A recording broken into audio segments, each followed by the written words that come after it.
খুলনা ৫ আসনের জামায়াতে ইসলামের secretary general মিয়া গোলাম পারোয়ার পরাজিত হয়েছেন।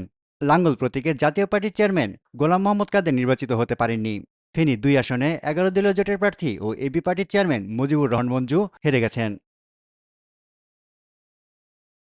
ঢাকা ৮ আসনে এনসিপির মোহাম্মদ নাসিরুদ্দিন পাটোয়ারি হেরেছেন। ঢাকা ১৩ আসনে ৮৩,৮৫১ ভোট পেয়েও হেরেছেন বাংলাদেশ খেলাফতে মজলিসের মামুনুল হক।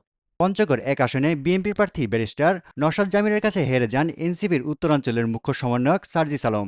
তিনি ৮,০০০ ভোটের ব্যবধানে হেরেছেন। এদিকে বরিশাল ৫ আসনে বিএনপির প্রার্থী মুজিবুর রহমান সারোয়ারের কাছে হেরে যান ইসলামী আন্দোলনের ফয়জুল করিম। বগুড়া ২ আসনে প্রত্যাশিত সাড়া তুলতে ব্যর্থ হয়েছেন মাহমুদুর রহমান মান্না। আলোচিত এই প্রার্থী শেষ পর্যন্ত প্রয়োজনীয় ভোট না পাওয়ায় জামানত হারিয়েছেন। এছাড়া রাজশাহী জেলার ৬টি আসনে ৩২ জন প্রার্থীর মধ্যে ২০ জন এবং সিলেট ২ ও চট্টগ্রাম ৮ আসনে ৩ জন করে প্রার্থী জামানত হারিয়েছেন। Channel ৯ news desk.